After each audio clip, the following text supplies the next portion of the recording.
В следващите минути ще разберем кои са актуалните цветове и дължини при косите на мъжете и жените. Останете с нас!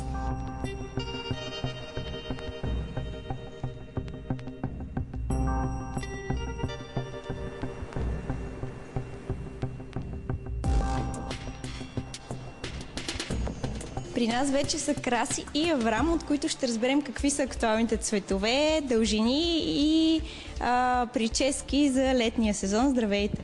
Здравейте! Здравейте! Вече имате нова колекция за лятото. Каква е тя? Ти си бил в Париж, разкажи ни. Тя колекцията е пролет-лято. Много е актуална. Има много пастелни цветове, пясъчни, кенди също има. Доста интензивни цветове. Как се прави една колекция? Откъде е вдъхновението така за едно по-различно творчество и за по-различна визия? Специално нашата колекция ние отиваме на обучение в Париж и там арт тима, който подготвя колекцията, се вдъхновява може би повече от година.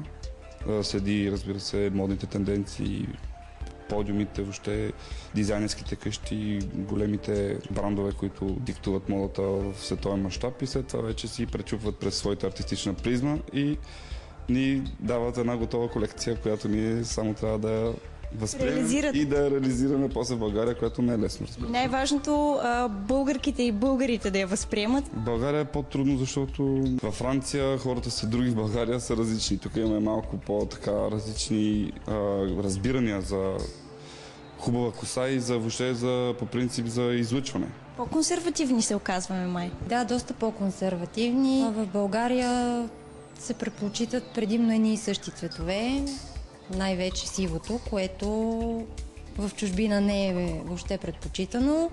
Трудно се налагат по-топлите цветове, по-ярките, но ние се стараеме да налагаме новите тенденции, да правиме по-естествени коси, не толкова обемни, което е характерно за България. Доста се стараеме, определено. Трудно е в България. Аз също мога да кажа, че се стараете, понеже вие се грижите за моята визия, както и на Ники, само да ви кажем между другото. Обаче хората възприемат ли всичко това? Тоест, успявате ли да наложите тенденциите?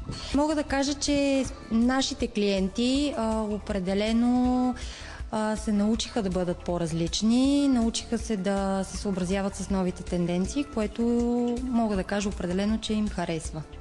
Всъщност винаги ми е било интересно как така се създават тенденциите. Някой решава, че това е модерно и започва да го налага и другите гледат него и го възприемат.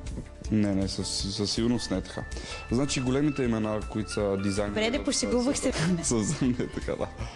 Вдъхновяват се от новите неща, които са за сезона, пречупват си го през техната артистична призма и вече го правят в косите на хората.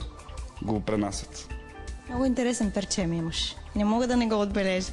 Благодаря за което. Да, не съм с машинката обръснат, както е нормално да се вижда. Идват ли мъже, които виждат твоята прическа и искат такава, понеже доста различна, малко по-екстравагантна? Не, тя сега в момента е стилизирана по-екстравагантно, иначе си е класическо мъжко постригване, което е най-актуалното в целия свят за всички мъже. 90% от мъжете в света носят този тип прическа, няма значение дали ще е по-къс вариант или по-дълъг вариант, не е нещо по-различно.